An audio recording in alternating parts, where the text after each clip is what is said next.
अस्सलाम वालेकुम। आज की इस वीडियो में हम एक और प्रोजेक्ट के फाइनल कोड के बारे में देखेंगे जिसका नेम है स्टेशनरी मैनेजमेंट सिस्टम।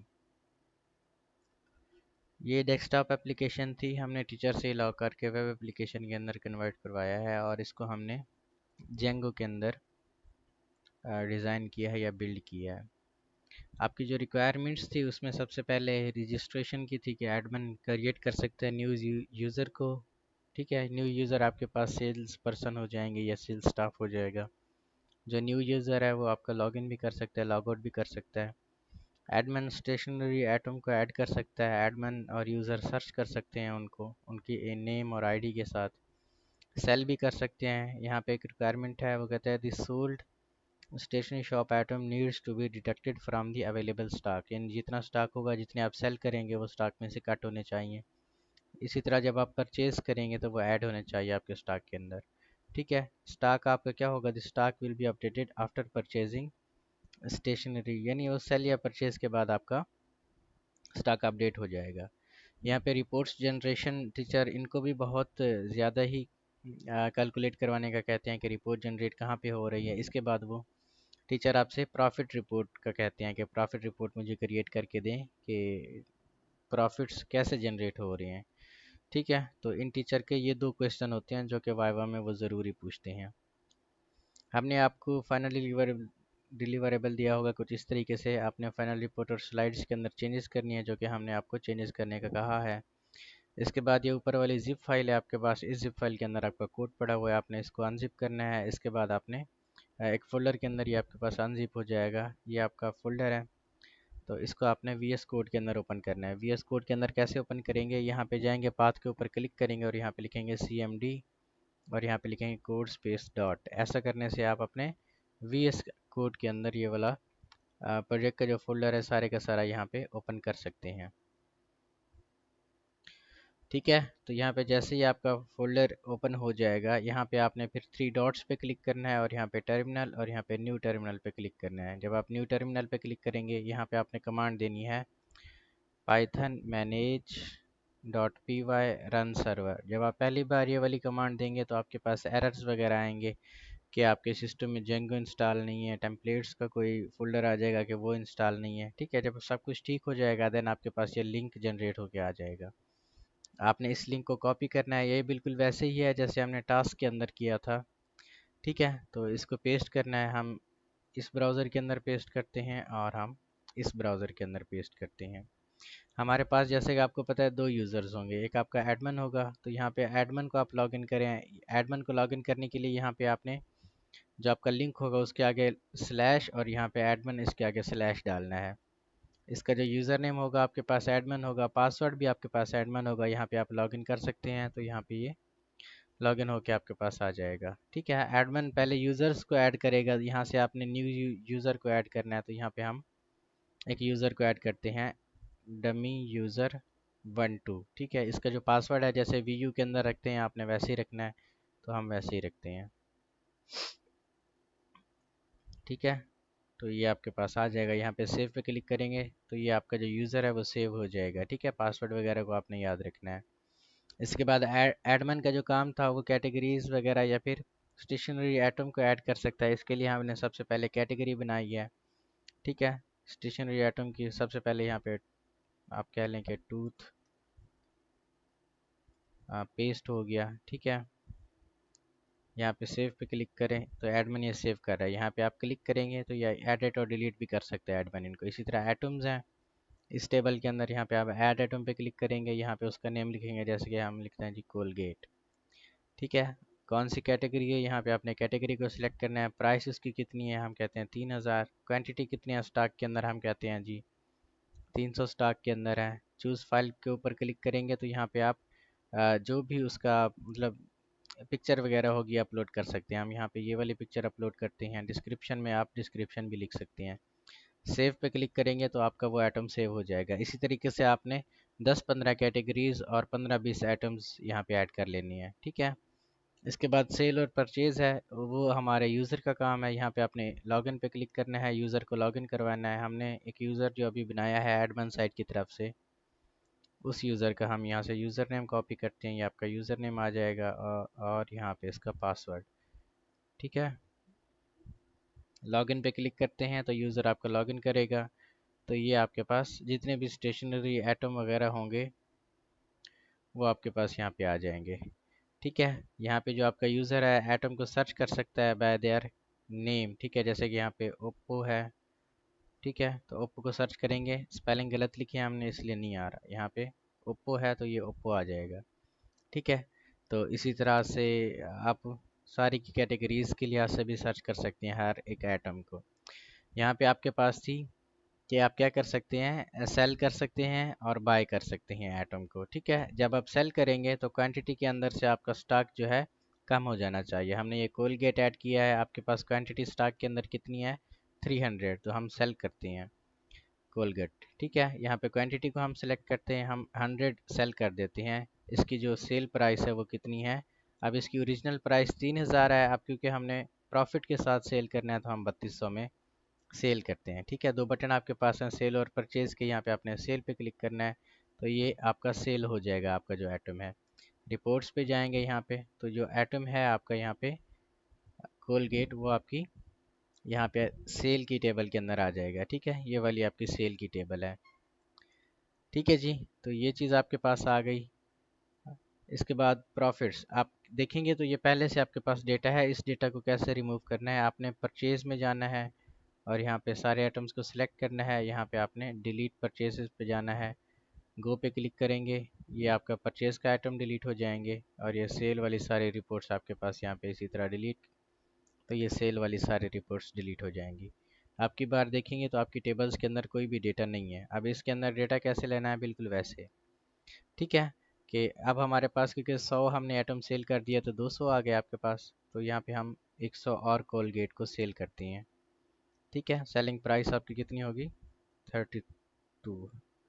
तो ये सेल पे क्लिक करते हैं तो आपका सेल हो जाएगा। यहाँ पे रिपोर्ट्स पे जाते हैं, अब हमने एक आइटम को सेल किया है। ठीक है, प्रॉफिट आपका कितना आ जाएगा, 20,000। 20,000 किस लिए, क्योंकि उसकी जो सेलिंग प्राइस है हमने 200 उसके ऊपर प्रॉफिट किया है। ठीक है, प्रॉफिट 200 किया है हर एक आइटम के ऊपर, और ये किस डेट को हमने सेल किया है वो ये आपके पास आ गई। यहाँ पे प्रॉफिट आपके पास कैलकुलेट होके आ रहा है, इसका फार्मूला बैक एंड के अंदर हम आपको दिखाते हैं। इसी तरह परचेज करने से आपका जो स्टॉक के अंदर आइटम है वो ऐड हो जाना चाहिए, तो यहाँ पे हम स्टॉक के अंदर आइटम को ऐड करते हैं, कोलगेट को ही ऐड कर लेते हैं। कितने, हम कहते हैं जी ये 16 आइटम है। परचेज प्राइस इसकी क्या है, हम कहते हैं जी 3100 रुपये। 3000 की वैसे प्राइस है, हमने 3100 में परचेज किया है, तो ये घाटे का सौदा हुआ ना आपके पास। ठीक है, तो इसीलिए टोटल परचेज का जो प्रॉफिट है वो माइनस के अंदर चला जाएगा, क्योंकि 1600 रुपये का हमने इजाफी उसको दे दिए हैं ओरिजिनल प्राइस से। ठीक है, तो कितनी क्वांटिटी हमने परचेज किया, 16। यहाँ पे सेल कितनी थी, 100। तो 200 आपके पास पहले से क्वांटिटी थी, तो ये हमने जो परचेज की है वो यहाँ पे ऐड हो गई है। सेल करेंगे तो यहाँ से कट हो जाएगी। ठीक है, इसी तरह प्रॉफिट्स आपके कैसे जनरेट हो के आ रहे हैं, जो आपका प्रॉफिट का फार्मूला लगाया हुआ है हमने, वो हमने टोटल सेल्स माइनस टोटल अपना परचेज का लगाया हुआ है फार्मूला। ठीक है, तो जो भी बचेगा आपका वो यहाँ पे प्रॉफिट आ जाएगा। ठीक है, टोटल प्रॉफिट आपके पास यहाँ पे कितना था, सेल का प्रॉफिट 20,000 का था। यहाँ पे परचेज का जो प्रॉफिट था वो 1600 हमें लॉस हो गया, इसलिए सेल्स में से परचेज को हमने यहाँ पे वैसे तो प्लस किया है, लेकिन यहाँ पे माइनस के अंदर वैल्यू आ रही है, तो ये माइनस होकर आपके पास 18,400 का प्रॉफिट आ जाएगा। रिपोर्ट्स आप कैसे जनरेट कर सकते हैं, यहाँ से स्टार्ट डेट को सिलेक्ट कर सकते हैं। हम कहते हैं जी पिछले महीने की 27 से लेके 30 तक कितनी आपकी सेल हुई है। यहाँ पे डेटा आपके पास कोई नहीं है, इसलिए आपके पास रिपोर्ट यहाँ पे कोई नहीं आएगी। लेकिन आज हमने एक सेल की है, तो हम आज से लेके आप कह लें कि आज तक हम सेल को देखते हैं, फ़िल्टर करते हैं, तो ये आपके पास रिकॉर्ड आ जाएगा। यहाँ पे हम टुडे करते हैं, ये भी टुडे। ठीक है, तो ये अभी रिकॉर्ड नहीं आ रहा क्योंकि ये कल इसमें जो टाइम लगा हुआ है ना, वो आपका जो टाइम है अमेरिकन बेस्ड है। ठीक है, 6:17 अभी यहाँ पे हमारे पास हो रहे हैं, 11:19। ठीक है, तो 5 घंटे पीछे जेंगो का टाइम है, अमेरिकन बेस्ड टाइम है, इसलिए वो यहाँ पे आपके पास रिपोर्ट्स आज की नहीं जनरेट कर रहा। लेकिन कल जब आप देखेंगे तो ये जनरेट करेगा पिछले दिन की। ठीक है, तो इस तरीके से आप इसके कोड के अंदर हम कुछ देखते हैं कि इसके अंदर प्रॉफिट हमारा कैसे कैलकुलेट हो रहा है। यहाँ पे आप प्रिंट भी कर सकते हैं रिपोर्ट को।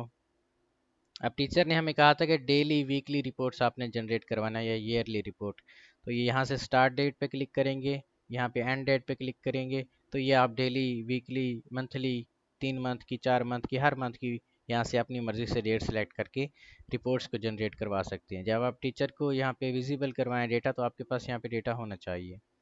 इसी तरह एडमिन भी रिपोर्ट्स वगैरह जनरेट कर सकता है। किस तरीके से, यहाँ पे आप परचेज की रिपोर्ट जाएं तो ये टुडे की सेल्स में जाएगा तो टुडे की देखेगा, 7 डेज़ की, दिस मंथ की, दिस ईयर, तो 1 साल के अंदर सेल्स सारी यहाँ पे एडमिन देख सकेगा। यहाँ पे वो ऐड करेगा और यहाँ पे CSV फाइल को भी यहाँ से अपडेट कर सकेगा या फिर यहाँ पे डाउनलोड कर सकेगा। सेल्स का भी इसी तरीके से ही है, वो फिल्टर करेगा हर एक को, या यहाँ पे एक्सपोर्ट कर सकेगा अपनी सेल्स वगैरह को।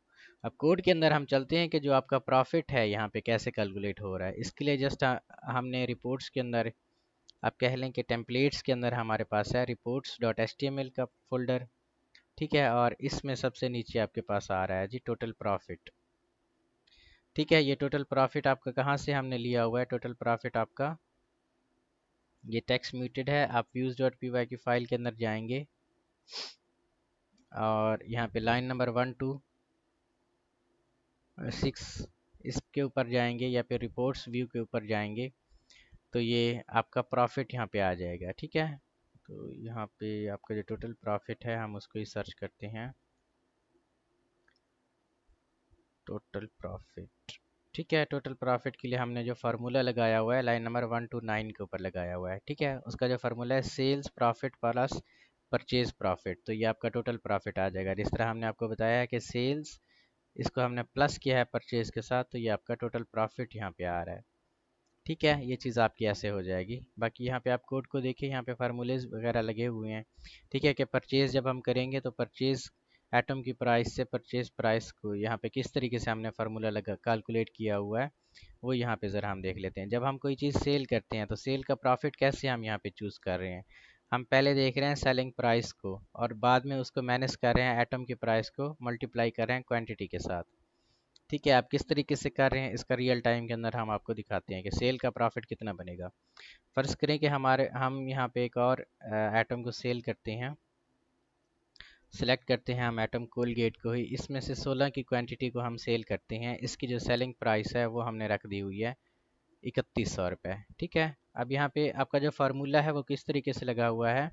आपका जो फार्मूला लगा हुआ है सेल प्रॉफिट, तो यहाँ पे आपका जो प्रॉफिट होगा, प्रॉफिट इज इक्वल टू, यहाँ पे जो सेल की प्राइस है आपकी कितनी है, वो है 3100, ठीक है। इसको हम मैनेज करेंगे एटम की प्राइस के साथ, वो है 3000, ठीक है। ये यहाँ पे आपकी मैनेज हो जाएगी और इसको मल्टीप्लाई करवा रहे हैं हम, ये आपका मल्टीप्लाई हो गया।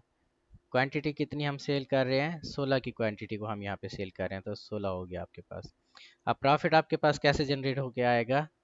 प्रॉफिट, ये रियल टाइम के अंदर हम आपको मैथमेटिक्स समझा रहे हैं। तो 3100 में से 3000 के आपके पास ये 100 होगा, 100 को जब आप 16 से मल्टीप्लाई करेंगे तो ये 1600 का आपको प्रॉफिट हो जाएगा यहाँ पे, सेल प्रॉफिट, ठीक है। जो कि आपका यहाँ पे इंक्रीज़ होगा। तो यहाँ पे हम सेल पे क्लिक करते हैं तो रिपोर्ट्स के अंदर जाते हैं तो इसका जो प्रॉफिट है हमारे पास 1600 जनरेट होके आ गया है, ठीक है। इसी तरह दूसरे आइटम का भी बिल्कुल सेम ही है। जब हम परचेज़ करते हैं कोई आइटम, ठीक है, ये एज ए एग्जांपल मैंने यहाँ पे लिखा हुआ है, टीचर को भी ऐसे ही समझाना है आपने। इसी तरह परचेज़ का भी बिल्कुल सेम ही है कि परचेज़ का जो प्रॉफिट है हम कैसे कैलकुलेट कर रहे हैं? प्रॉफिट इज इक्वल टू, यहाँ पे परचेज़ की प्राइस आपके पास कितनी है, ठीक है। परचेज़ पहले हमने जो परचेज़ किया था, आप कह लें कि ये यहाँ पे हमने 100 आइटम को परचेज़ किया हुआ है। ओरिजिनल प्राइस जो आइटम की थी वो हमारे पास 3000 थी, तो यहाँ से हमने 2900 में परचेज़ किया हुआ है, ठीक है। तो यहाँ पे कैसे हम कैलकुलेट करेंगे? परचेज़ आइटम की जो प्राइस थी वो हमारे पास थी 29, ठीक है। इसको मैनेज कर रहे हैं हम परचेज़ प्राइस से, ठीक है। आइटम की प्राइस यहाँ पे सबसे पहले लिखनी है, वो थी 3000 और यहाँ पे परचेज़ प्राइस उसकी कितनी है? 2900, ठीक है। यानी यहाँ पे 100 का पर आइटम हमें क्या हो रहा है? मुनाफा हो रहा है। तो यहाँ पे कितनी हम क्वांटिटी ले रहे हैं? यहाँ पे 100 की क्वांटिटी ले रहे हैं तो मल्टीप्लाई करेंगे यहाँ पे 100 को 100 के साथ, तो हमें जो उसका मुनाफा होगा तो ये 10,000 का पड़ जाएगा, ठीक है। यहाँ पे परचेज़ पे क्लिक करते हैं तो यहाँ पे देखते हैं तो जो आपका यहाँ पे प्रॉफिट है, ये देखें यहाँ पे 10,000 का आपके पास प्रॉफिट आ गया है, ठीक है, तो इस तरीके से आप यहाँ पे टीचर को समझा सकते हैं कि आपने किस तरीके से सेल और परचेज पे कैलकुलेट किया हुआ है प्रॉफिट को, बाद में किस तरीके से जाके टोटल प्रॉफिट को यहाँ पे आपने कैलकुलेट किया हुआ है। ठीक है जी, तो ये कंप्लीट आपके पास प्रोजेक्ट था आपका। बाकी अगर इसमें कोई चीज़ आपको समझ नहीं आती तो आप हमसे व्हाट्सएप पे रब्ता कर सकते हैं, इंशाल्लाह हम आपको बता देंगे कि ये किस तरीके से आपका हो रहा है।